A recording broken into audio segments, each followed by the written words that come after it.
बहुत ही जय भारत। आज मान्यवर वोटों से अधिक जीते थे, तो मैं गुजारिश ये करता हूँ कि आप इन्हें भारतीय विद्यालय शिक्षा परिषद के चेयरमैन ही रहने दें। हमारी जो व्यवस्था है वो विद्यालयों के लिए जिस तरह से अभी तक संपन्न कर रखी है उसमें बहुत ही डिस्टर्बेंस आ जाएगा, ये हमारी गुजारिश है। बाकी आदेश आपका है और जो आपका आदेश होगा वो सर्वोपरि होगा। इसी बीच में हमारे बीच में बहन मंशा पासवान आने वाली हैं, कुछ ही सेकंडों में आपके बीच में आने वाली हैं। बहन मंशा पासवान, जय हिंद, जय भीम, जय भारत। बहुत बहुत धन्यवाद हमारे यादव जी। और मैं चाहूँगा कि हमारे बीच में भाई तरुण अरोड़ा जी, जो हमारे सोशल हैं और एक सामाजिक संस्थाओं में बड़ा आदर सत्कार से सेवा करना की तमन्ना रखते हैं, और बहुजन समाज पार्टी में भी इन्होंने अपना आस्था जता करके जो आज बहुजन समाज पार्टी को मजबूत करने का काम किया है, उनका तहे दिल से जो उपाध्यक्ष लगाए जिले के आएंगे और अपनी बात रखेंगे। जोरदार आप तालियां बजाएं। इन 35 दिनों में मैंने जितना अपने इस परिवार को समझना चाहा, वहां तक मुझे ये लगा कि हमारा जो परिवार है, अध्यक्ष जी, प्रदेश अध्यक्ष जी, मैं आपसे निवेदन कर रहा हूं, हमारा जो जिले का परिवार है वो आपसे नाराज है।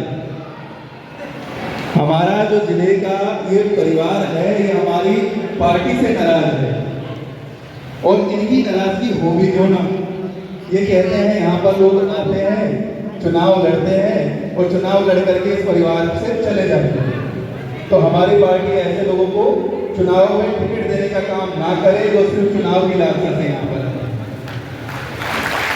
दूसरा निवेदन ये है कि जिन कार्यकर्ताओं को पद दिए जाते हैं, क्योंकि मैं भी उसमें क्यों ना शामिल हूं, वो पद देने से पहले ये जो मेरा परिवार बैठा है इससे अनुमति लेके वो पद दिए जाए।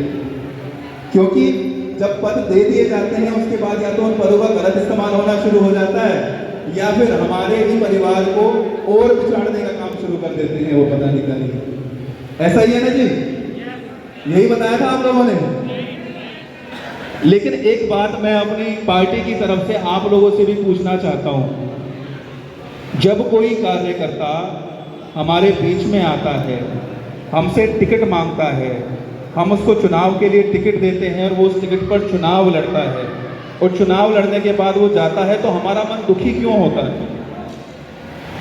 और किस लिए ऐसे मौकाप्रस्त लोगों के जाने से हमारा मन दुखी होना चाहिए? ऐसे लोगों के जाने से अगर हम अपना मन छोटा करेंगे, अपने परिवार को तोड़ने का काम करेंगे, अपने परिवार से पीछे हटने का काम करेंगे, तो फिर हम मजबूती से कैसे आगे बढ़ेंगे? ऐसे लोगों को देखिए, हमारे साथ ना कुछ लोग ऐसे होते हैं जो पहले हमें अपने ऊपर निर्भर करते हैं। वो चाहते हैं कि हम हर काम के लिए उन पर निर्भर हो जाएं, और जब हम हर तरीके से उन पर निर्भर हो जाते हैं, उन्हें अपना नेता मान लेते हैं, तो वो लोग हमें छोड़ के चले जाते हैं, क्योंकि उन्हें समझ में आ जाता है कि अब ये हमारे ऊपर निर्भर है और अब ये पूरा प्रयास करेंगे कि हम इनसे अलग ना हो। हमारा जो काम है, हमारा जो मिशन है, वो बाबा साहब का देन है। संविधान के अंदर बाबा साहब ने संविधान बना करके हमें जो मजबूती दी, वो मजबूती इसलिए नहीं दी कि हम कुछ लोगों के आने से और जाने से नाराज होकर अपने घरों में बैठ जाएं, अपने परिवार का, अपनी पार्टी का काम छोड़ दें।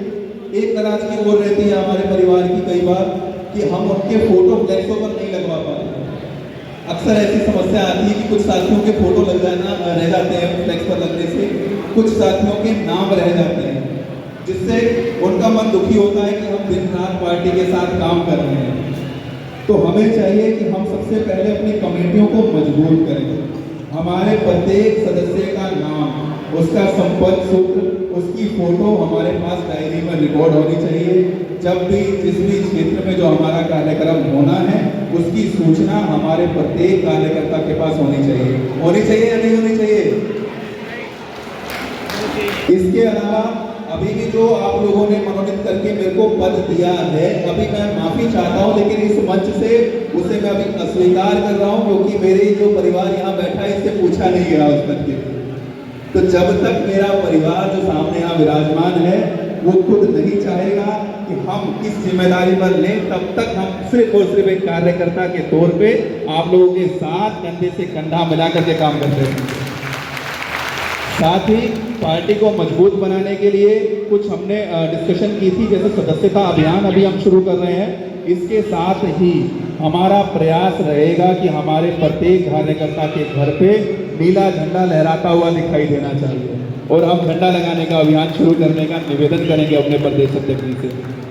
जो भी हमारी समस्याएं होंगी, फरीदाबाद के अंदर जल्द ही हम अपना जिला कार्यालय खोलने की संभावना है, जल्द ही आपका जिला कार्यालय खोल दिया जाएगा, और जिला कार्यालय के साथ साथ आपके वार्ड में भी 5-7 कार्यालय खोलने का प्रयास हमारा रहेगा। जो खामियां हैं, जो कमियां हैं, वो आप बताएंगे, ना मुझे पता है और ना इतनी जल्दी मैं पता लगा सकता हूं। मेरा नंबर आप सभी के पास है। हमारे प्रदेश अध्यक्ष जी को परेशान नहीं करना, हमारे जिला अध्यक्ष जी को परेशान मत करना। 24 घंटे 7 दिन मेरे घर के ऑफिस के दरवाजे खुले हैं। जब आप फोन करेंगे आपके बीच मुश्किल से 10 मिनट में। यहीं पर मैं अपनी वाणी को विराम दूंगा। जय भीम, जय भारत, जय भीम। देखिए, मैं अपनी बात रखने से पहले आपकी बात हमारी प्रदेश कमेटी के सामने रखना चाहता हूँ। पिछले करीब 35 दिनों में जितना मैंने संगठन को समझा, पहले हम स्वागत करते हैं हमारी मेयर प्रत्याशी मनसा पासवान जी का, और स्वर्गीय श्रीमती सुनीता अरोड़ा चैरिटेबल ट्रस्ट की चेयरपर्सन दीपांशी अरोड़ा का, और सम्मान के योग्य हमारे मंच पर बैठे हुए बहुजन समाज पार्टी हरियाणा प्रदेश के अध्यक्ष, माननीय जिलाध्यक्ष, माननीय प्रदेश सचिव जी और सभी जिले के पदाधिकारीगण, फरीदाबाद की पावन भूमि पर मैं आपका स्वागत करता हूं। और सामने बैठे हुए सभी हमारे बुजुर्ग, हमारी माताएं, हमारी बहनें, हमारे युवा साथी, आप सभी को बहुजन क्रांति के दूत, दलित समाज में राजनीतिक क्रांति लाने वाले परम पूज्य मान्यवर साहब काशीराम की जयंती पर आप सभी को हार्दिक बधाई, शुभकामनाएं देता हूं। और आज इस मंच के माध्यम से हम आश्वस्त करना चाहते हैं हमारे सभी पदाधिकारियों को, माताओं बहनों को, कार्यक्रम में आए हुए सभी साथियों को, बहुजन मूवमेंट के लिए अपना पूरा जीवन लगा देंगे साथियों। कहीं भी हमारी जरूरत पड़े, आप एक आवाज करना, आपका ये भाई, आपका ये बेटा आपके बीच में खड़ा होगा आपकी हर लड़ाई को लड़ने के लिए साथियों। तो एक बार फिर मैं दलितों के मसीहा, बहुजन समाज पार्टी के संस्थापक मान्यवर साहब काशीराम जी के जन्म दिवस पर आप सभी को हार्दिक बधाई देता हूं। धन्यवाद। जय भीम, जय भारत, जय संविधान, जय काशीराम।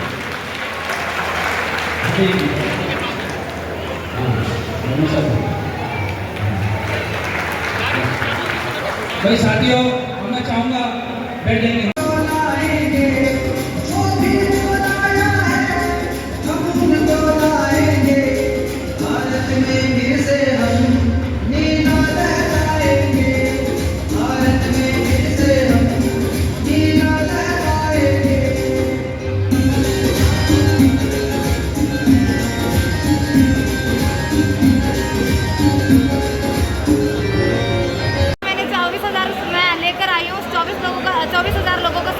सपोर्ट मिला है, मुझे आशीर्वाद मिला है। तो क्या लगता है ये 24,000 से 24 लाख हो गए? 24 बिल्कुल। आज देखो, मैं राजनीति का नया चेहरा हूँ, लोगों को परखने में थोड़ा टाइम लगेगा, तो इसके लिए मुझे 5 साल और चाहिए और 24,000 को 24 लाख में कन्वर्ट करके दिखाऊंगी। ये मनसा पासवान का बात।